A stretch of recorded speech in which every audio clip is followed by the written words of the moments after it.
Friends, எல்லாருக்கும் வணக்கம். இன்றைக்கி நம்ம டுடே ஸ்பெஷலில் பார்க்க போகிற ரெசிபி வந்து ஒரு சமோசா சன்னா சாட். எல்லாருக்கும் பிடிச்ச ரெசிபி. இது எப்படி செய்யலான்னு பார்க்கலாம் வாங்க.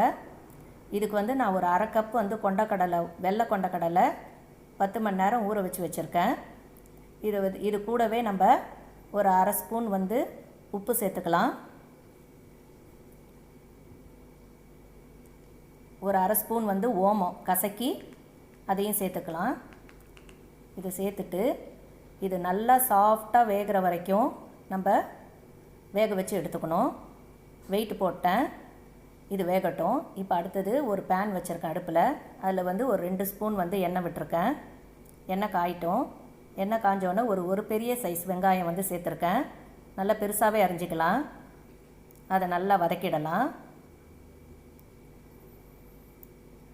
கூடவே ஒரு டேபிள் ஸ்பூன் அளவுக்கு இஞ்சி பூண்டு பேஸ்ட்டு அதையும் சேர்த்துக்கலாம். அதையும் சேர்த்து நல்லா வதக்கணும். பச்சை வாசனை போகிற வரைக்கும் நல்லா வதக்கணும்.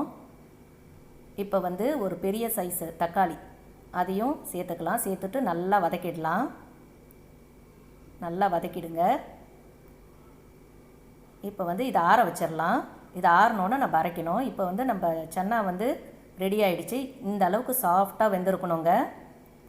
நல்லா சாஃப்டாக வேக வச்சுக்கணும். இப்போ வந்து நம்மளுக்கு இந்த வெங்காயம் தக்காளி வந்து ஆறிடுச்சு.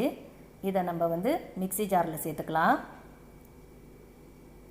கூடவே நம்ம ஒரு டேபிள் ஸ்பூன் அளவுக்கு வெந்த கொண்டக்கடலை எடுத்துக்கலாம். அதையும் சேர்த்து அரைச்சிக்கலாம். அரைச்சாச்சு. இப்போ வந்து அதே பேனில் வந்து ஒரு 2 ஸ்பூன் அளவுக்கு எண்ணெய் விட்டுருக்கேன். அதில் வந்து இந்த அரைச்ச பேஸ்ட்டை வந்து சேர்த்துக்கலாம். கூடவே ஒரு பச்சை மிளகாய் பொடியாக நறுக்கி போட்டிருக்கேன். ஒரு டேபிள் ஸ்பூன் அளவுக்கு காஷ்மீரி சில்லி, ஒரு டேபிள் ஸ்பூன் தனியாத்தூள், அரை ஸ்பூன் மஞ்சத்தூள், ஒரு அரை ஸ்பூன் ஜீரகத்தூள், கொஞ்சோண்டு சாட் மசாலா, ஒரு அரை ஸ்பூன் வந்து உப்பு.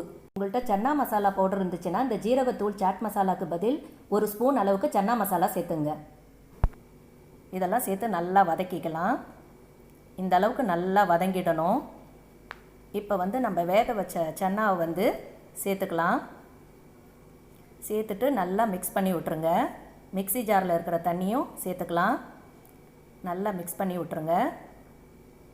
இப்போ வந்து இதை மூடி வச்சு ஒரு 5 நிமிஷம் வந்து கொதிக்க விடலாம். எண்ணெய் பிரிஞ்சு வர வரைக்கும். மூடி வச்சாச்சு. இப்போ 5 நிமிஷம் ஆயிடுச்சு. இப்போ நம்மளோட சன்னா மசாலா வந்து ரெடி ஆகிடுச்சு. இப்போ இதை எப்படி அரேஞ்ச் பண்ணலான்னு பார்க்கலாம். ஒரு தட்டு எடுத்திருக்கேன். அதில் வந்து சமோசா வந்து இந்த மாதிரி பீசஸாக கட் பண்ணி சேர்த்துங்க. இப்போ வந்து சன்னா மசாலா வந்து மேலால் அப்படியே ஊற்றி விட்டுருங்க. சன்னா மசாலா சேர்த்தாச்சு. இப்போ வந்து சாட் மசாலா வந்து மேலால் தூவி விட்டுருங்க. ஜீரகத்தூள் அதையும் தூவி விட்டுருங்க மேலால். கொஞ்சோண்டு ஸ்வீட் சாஸ் ஒரு ஸ்பூன் அளவுக்கு மேலே அப்படியே ஊற்றி விடுங்க. இப்போ க்ரீன் சட்னி ஒரு ஸ்பூன் அளவுக்கு மேலால் அப்படியே ஊற்றி விடுங்க. கொத்தமல்லியை தூவி விடுங்க மேலே. இப்போ வந்து பொடியாக நறுக்கின வெங்காயத்தை வந்து மேலால் நல்லா தூவி விடுங்க. நிறையாவே தூவலாம், இது நல்லா இருக்கும் டேஸ்ட்டு. இப்போ அடுத்தது ஓமப்பொடி. இதுவும் நல்ல டேஸ்ட்டு கொடுக்கும். கண்டிப்பாக ஓமப்பொடி இருந்தால் சேர்த்துங்க. அதையும் நல்லா ஒரு 2-3 டேபிள் ஸ்பூன் அளவுக்கு தூவி விட்டுருங்க. இப்போ திருப்பியும் அந்த ஸ்வீட் சட்னியை வந்து திருப்பியும் சேர்த்துங்க. திருப்பியும் ஒரு ஸ்பூன் அளவுக்கு சேர்த்துங்க. திருப்பியும் க்ரீன் சட்னி திருப்பியும் ஒரு ஸ்பூன் வந்து சேர்த்துங்க. அவ்வளோதாங்க. இப்போ உங்களுக்கு சமோசா இல்லைன்னா பிரெட் பீசஸ் வந்து இந்த மாதிரி கட் பண்ணி போட்டு சமோசாவுக்கு எப்படி அரேஞ்ச் பண்ணோமோ அதே மாதிரி அரேஞ்ச் பண்ணிவிடுங்க.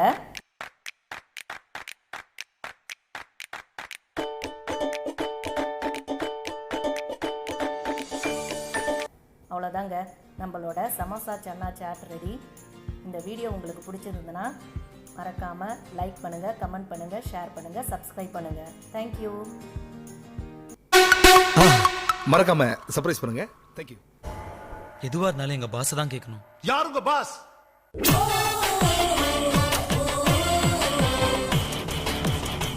நம்பிக்கை, நாணயம், கைராசி.